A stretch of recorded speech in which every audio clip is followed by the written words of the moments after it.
So we're gonna do the incline push-up, all right?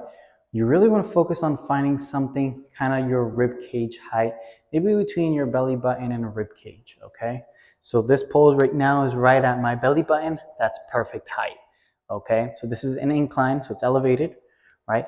What you're gonna do is you're gonna start holding on to the bar. This could be a cabinet, this could be a sofa, something that's not gonna move on you is the most important part, okay?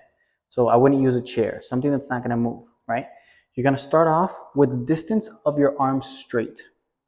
Your palms are not gonna be right in front of your shoulders, but rather about a thumb length away. So what that means is you don't have your hands here, which my palm is in front of my shoulder.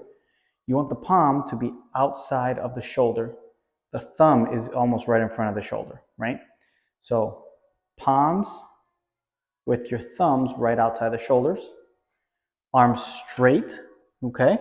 Holding on to the cabinet or anything sturdy.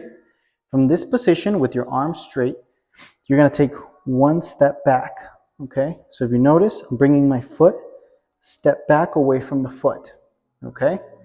That's the position. So my body is straight from my head to my ankle. My body is straight. I'm kind of inclined towards the bar here.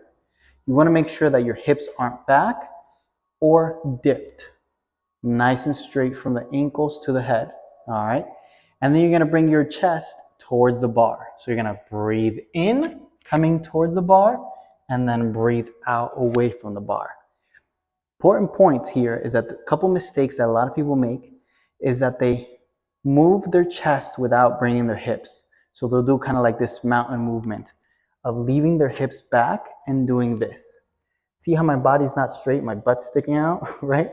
You want to make sure that you're bringing the hips with your body, okay? So bringing the hips with your body, nice straight. You might feel a stretch in the calves, that's okay. You might be a little bit on the toes, that's okay as well, as long as you don't have this mountain movement. That's absolutely fine, okay? Another thing to note is that you want to make sure that your head is neutral, that you're not with your head tilted up. So neutral means nice, firm, straight line between my head to my ankle, right? If my head wasn't neutral, I'd be looking up. So I'd be doing this. See how this puts a lot of pressure here on my neck? You want to make sure that you don't put pressure on your neck. So keep it nice and neutral. And then you don't need to look to the side.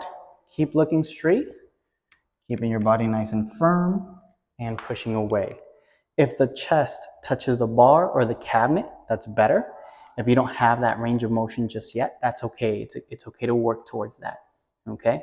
But ideally, you want to be about an inch away from your chest to the bar or to the cabinet or sofa, whatever you are using, okay? Another things that a lot of people make a common mistake of is when they're close to the bar, they start off with their arms bent, and that doesn't do anything. You want to make sure your arms are nice and straight, arms wide, your palms are straight. So they're not crooked, they're not sideways, they're nice and straight. And you want the elbow to be on top of the palm. Now I'll explain what that means. If I do a push-up right here, you see how my elbows are out, my palm is over here, my elbows are over here.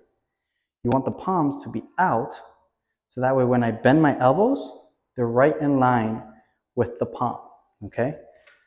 So same thing, bringing those feet back, palms out, elbows out to the side, and breathing in on the way down, breathing out on the way back. This is gonna work your chest, shoulders, a little bit of your neck, but you shouldn't feel a lot of tension in your neck. If you do, it's probably because you're looking up or you have your head to the side. And that's the incline push-up.